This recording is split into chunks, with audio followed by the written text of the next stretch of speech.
మేము ముగ్గురం కలిసి ఇన్స్పెక్ట్ చేశాము. నేను ఈఎన్సీ జనరల్, ఈఎన్సీ వాడాము, సిఇటిఓ ముగ్గురం చూసాము. అయితే ఇప్పుడు అక్కడ టెంపరీ రిపేర్స్ ఇమ్మీడియట్గా చేయిస్తారు. ఆ టెంపరీ రిపేర్స్ తోటైతే ఇప్పుడు మనకు ఏది కూడా అవుట్ ఆఫ్ కంట్రోల్ అనేటువంటిది ఏదో అయిపోద్ది అన్నటువంటిది ప్రాబ్లం లేదు. It can be attended within no time. దానికి ఇన్స్ట్రక్షన్స్ ఇచ్చాము. ఆ తర్వాత సీజన్ మొత్తం అయిపోయిన తర్వాత దాని యొక్క పర్మనెంట్ రిపేర్స్ చేయించుకుంటాం. ఇప్పుడు ప్రాజెక్ట్ ఎట్లా ఉంది సార్? డేంజర్ జోన్లో ఉందా? ఎట్లా ఉంది? నో డేంజర్ జోన్లో అయితే లేదండి. టెంపరీ రిపేర్స్ అది ఎందుకోసం అంటే జాగ్రత్త పడాల్సిందే, దాంట్లో ఏ ప్రాబ్లం లేదు. అది ఇటువంటి వచ్చినప్పుడు మనం ఏం చేస్తామంటే immediate temporary repairs full water ఉన్నప్పుడు మాత్రం సిమెంట్ బ్యాగ్స్ ఒకటి హ్యాండిల్ చేసుకుంటాం. సిమెంట్ బ్యాగ్స్ వేసి కంట్రోల్ చేసుకొని మళ్ళీ ఎప్పుడైతే మనకు ఆఫ్ సీజన్లో ఒక్కసారైనా దీనికి కంప్లీట్గా డిప్లైడ్ చేసి మొత్తం రిపేర్ చేయాల్సి వస్తుంది. దానికి అనుగుణంగా ప్లాన్ చేసుకొని చేసుకుంటాం. ఆల్రెడీ ఎవ్రీథింగ్ ప్లానింగ్లో ఉంది.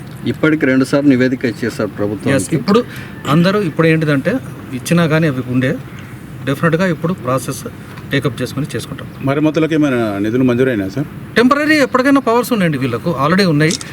ఈకు 5 lakhs వరకు ఉన్నాయి. ఎస్సీకు బేసిక్ నుంచి రూట్ నుంచి చేయలేము, కంప్లీట్ డిప్లీట్ చేయాల్సి వస్తుంది మన రిక్వైర్డ్ లెవెల్ వరకు.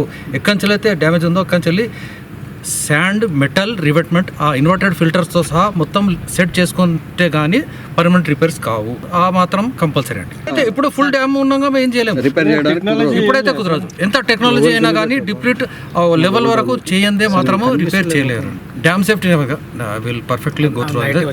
నైట్ వచ్చింది నేను చెప్తాను, తీసుకున్నాను ఆ చార్జ్ తీసుకుని ఖచ్చితంగా చెప్తాను. ప్రమాదంలో యాజ్ ఆఫ్ నౌ డేంజర్లో లేదండి, మన చేతిలో కంట్రోల్లో ఉంది. సో ఎవ్రీథింగ్ టెంపరీ మెజర్స్ తోటి వితౌట్ ప్రాబ్లం హ్యాండిల్ ఉంటుంది.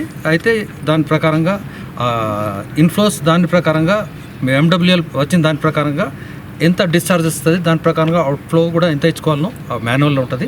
దాని ప్రకారంగా విడిచిపెట్టుకుంటారు. ఆ ఎఫ్టీఎల్ వరకు కూడా రెమెడియల్ మెజర్స్ శాండ్ బ్యాగ్స్ తోటి హ్యాండిల్. స్టోరేజ్ ఎక్కువ ఉంచబోము కూడా. ఎందుకోసం అంటే ఇంత రిస్క్లో ఉంచుకొని ఉంచుకోలేమండి.